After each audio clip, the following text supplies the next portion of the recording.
Every night at midnight, a school bell rings in a town where the school was demolished 20 years ago, and the recordings captured something no one was meant to hear. Every night at exactly midnight, the old elementary school bell rang. Not a recording, not a prank.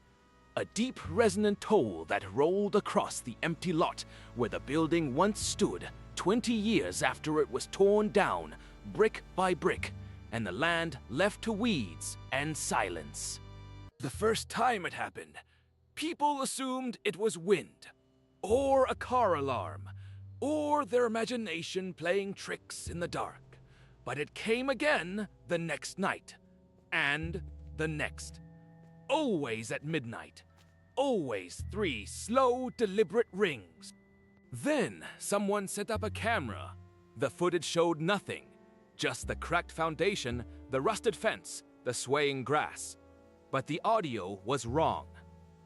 Beneath the bell, faint but unmistakable, came the sound of children laughing. Not playful laughter, not joyful.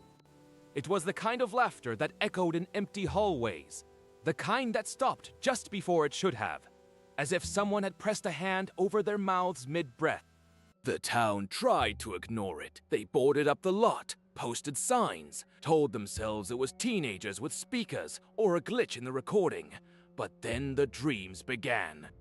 Not everyone, just the ones who lived closest to the old school grounds. They woke at 3:17 a.m., always 3:17, with the same image burned behind their eyes, a classroom full of small desks, all facing forward, all empty, except one.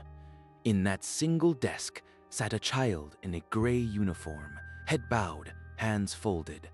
And when the dreamer looked closer, they realized the child wasn't breathing. No one spoke of it aloud, not at first, but the pattern was undeniable. The same time, the same vision, the same cold weight in the chest upon waking. Then came the historian. Eleanor Voss had spent decades cataloging the town's past. Births, deaths, fires, floods. She'd never found anything about the school.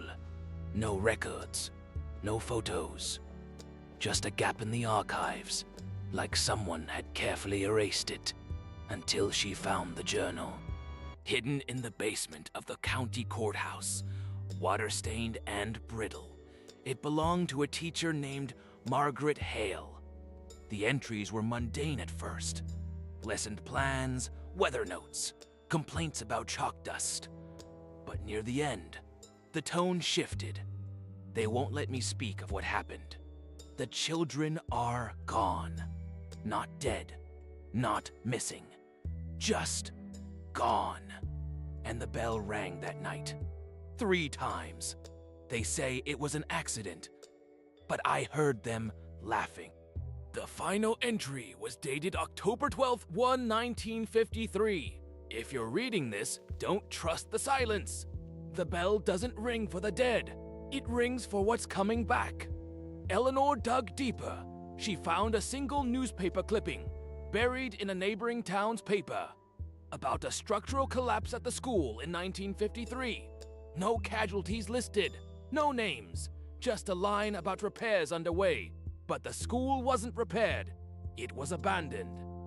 And then, decades later, demolished without ceremony. That night, Eleanor stood at the edge of the empty lot, recorder in hand. At midnight, the bell rang, and this time, the laughter wasn't faint.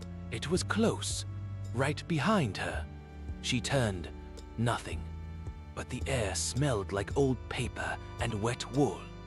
The scent of a classroom, long sealed. Then, her recorder played back something new. Not laughter, a voice, a child's voice, whispering, "We're still here." The next morning, 3 more townspeople reported the dream. Then 5, then 10. And every night, the bell rang earlier, 11:58. 11:55. 11:55. 11:50. As if time itself was bending towards something. Eleanor returned to the courthouse. This time, she found a second journal. This one from the school principal, dated the same year. His last entry read, "We buried them under the foundation, not their bodies, their names, their voices, their laughter. We thought silence would keep it contained, but silence is just another kind of echo." He never wrote again. Now, the bell rings at 11:47, and the laughter doesn't stop when the ringing does. It follows you home. It waits in your dreams. And if you listen closely, really closely, you'll hear it say your name. Not because it remembers you, because it's choosing you. The school is gone, but the lesson isn't over. If you heard that bell, don't look back. Subscribe for more stories that follow you home.